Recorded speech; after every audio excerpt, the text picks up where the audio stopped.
Kia ora. Kia ora. This is John Winter's Supermarket Sleuth talking to you once again from New Zealand. And what do we have this week? Supermarket prices falling for the first time in over a year. Will it happen or won't it? I'm talking, of course, about Brexit. There have been growing warnings about food costs rising next year if there's no deal. But new data suggests that supermarket prices have fallen into deflation for the first time in 14 months. So, will that set a pattern for next year? Analysis of 62,000 products by Edged by Essential for trade magazine The Grocer shows overall prices in November were down 0.8% year on year, compared to a rise of 0.2% the previous month. The report said it's the first time supermarket prices have been in annual deflation since September 2019. It's also the largest monthly deflationary level seen since December 2017. It comes after a series of price-cutting campaigns by the Big Four, as they try to hold on to shoppers attracted from the discounters during the pandemic. The Grocer Price Index showed only Tesco prices stayed in annual inflation at 0.7%, while Morrison's were down 3.7% and Sainsbury's were down 0.5%, and Asda was flat. November was also the largest month ever for the UK grocery market.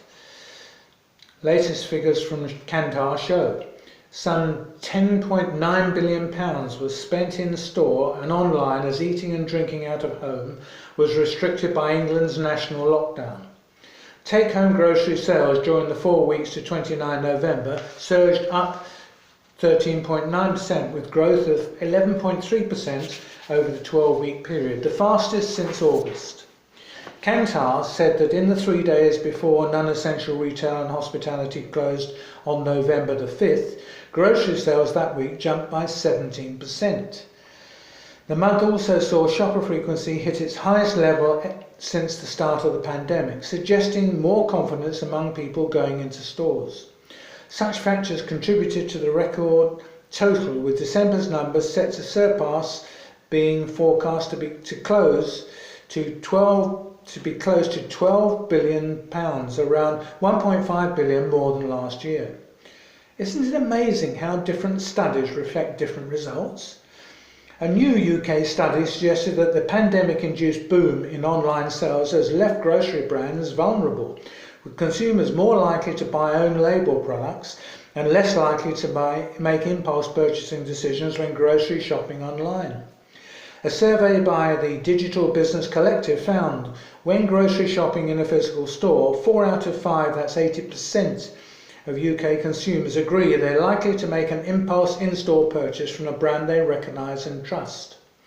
This decreases to just 3 in 5 when grocery shopping online.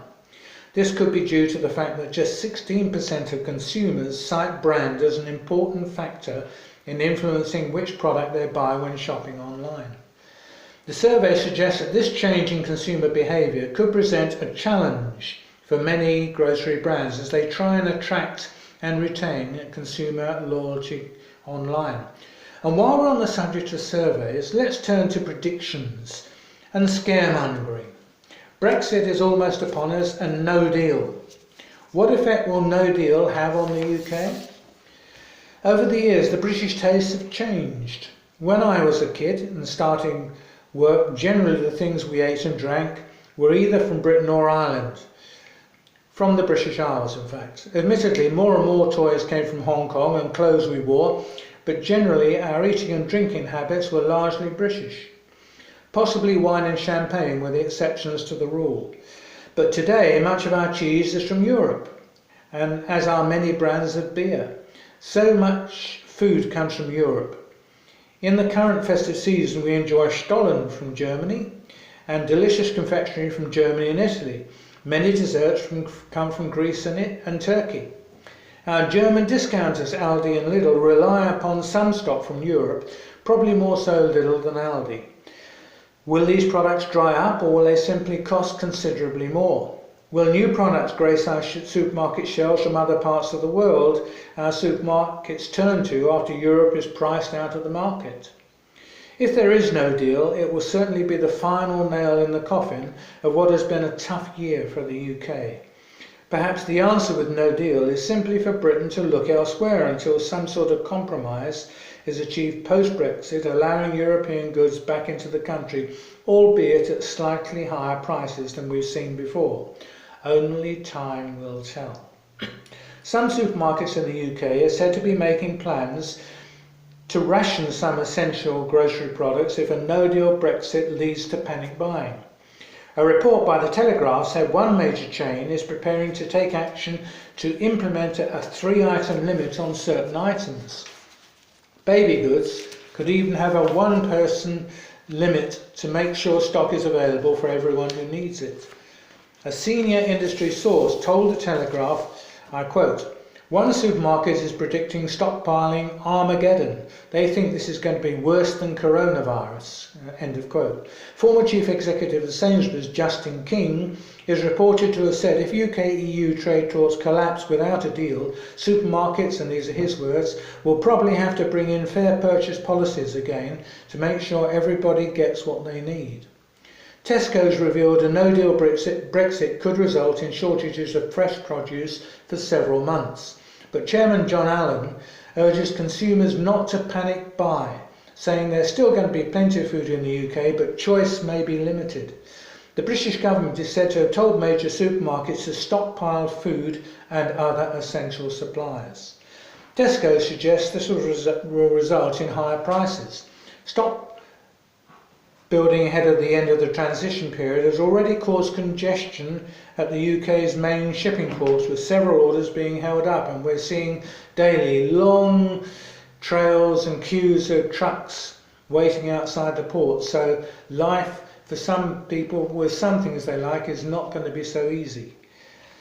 With the chances of the UK agreeing on a free trade deal with the EU weakening by the day, Allen also said shoppers would see higher shelf prices in a no-deal scenario that would trigger significant tariffs on some items.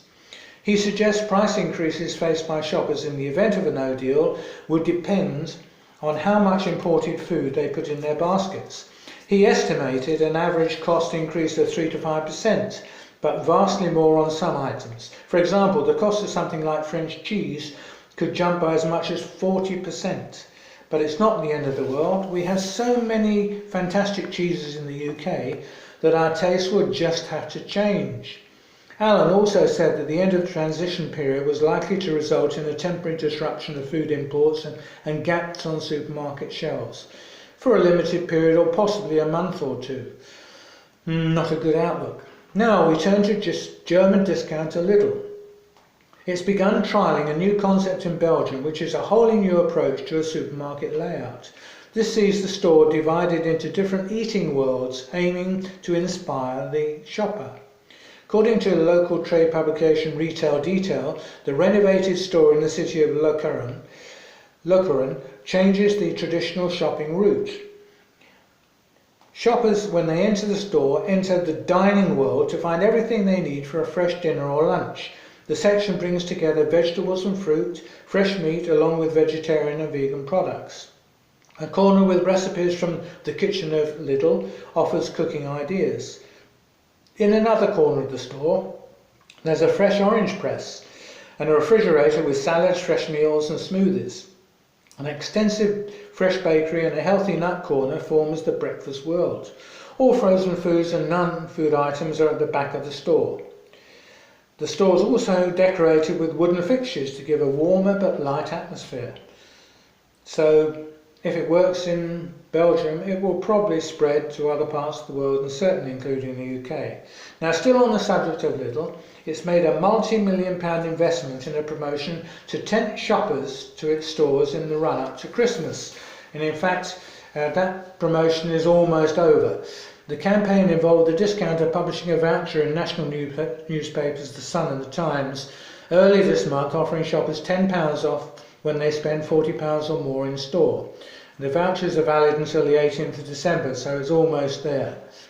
Latest industry data from Kantar shows Lidl sales have grown by 13.9% year on year over the 12 weeks to 29 November, with its market share hitting a record 6.2%.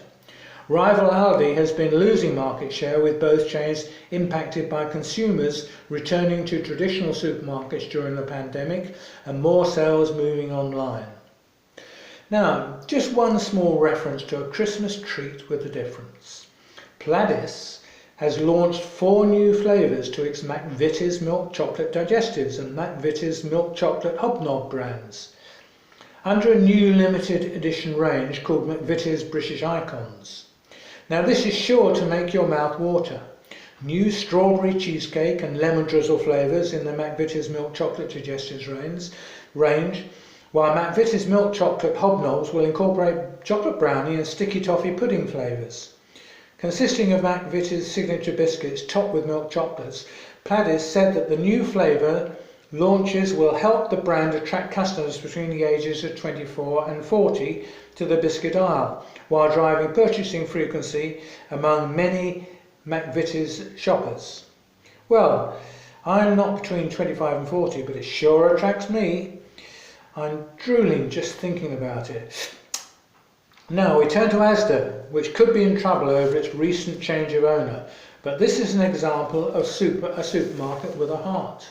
It's closing on Boxing Day as part of a thank you to staff who have worked throughout the coronavirus crisis.